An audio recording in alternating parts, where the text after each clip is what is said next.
Hi, and welcome back to Educator.com AP World History. In this session, we're still into Period 4, and we're going to take a look at changes in literature, visual, and performing arts.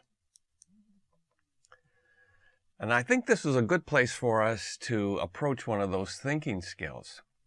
And the one I'm working on right here is the difference between causes and effects.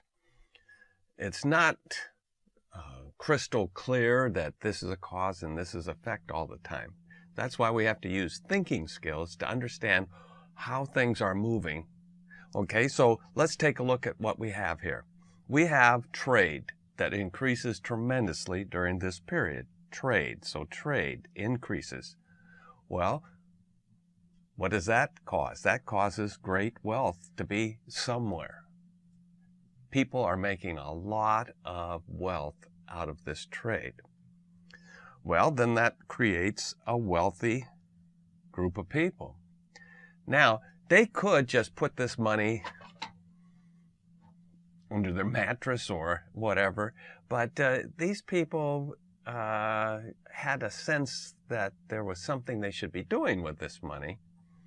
And so they became donors. And that contributed to the arts. So here I am, very, very wealthy. I want to have nice things. I'm going to look around for the best artists to make me something, or to, if I'm generous, to make something for the church, to contribute to the civic life of my city. So a cause, great wealth. People are using this wealth to contribute to the arts. Now, since there's a lot of money floating around, naturally government will want to use this to gain wealth for the government. And so they will increase the taxes, and then they're going to do something with that. And one of the things they're going to do is build impressive buildings to increase their stature. There's nothing a politician can smile about more than, I built that great building. That's my achievement, my legacy.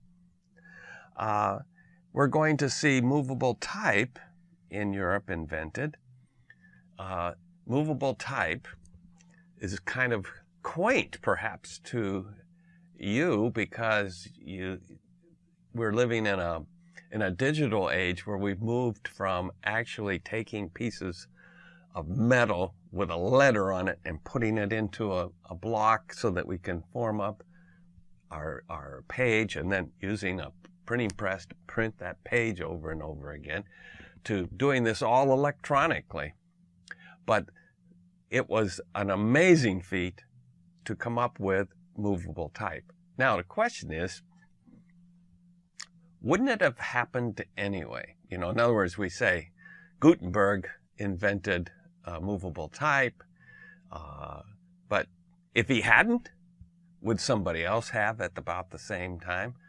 Well, most likely. So it means that there's causes, there's things happening that bring about these innovations.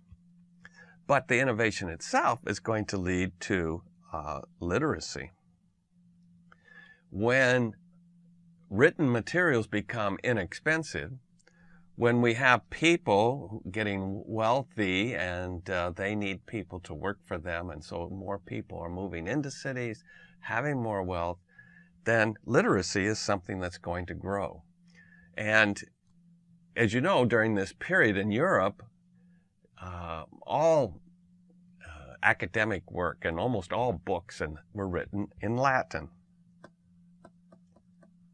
That was the language of all of Europe, of the church and of academia. But since we can have inexpensive books, and people, if they're not an academic or not in the church, they don't know Latin, there's a demand for written materials in languages that people speak. And so we're going to have common languages. Okay? And we're going to see, because this trade is going to produce a group of people with wealth, but not status, we're going to see that they want to have innovations in visual and performing arts, and we're going to see it all over the world. So that's where we're going with this.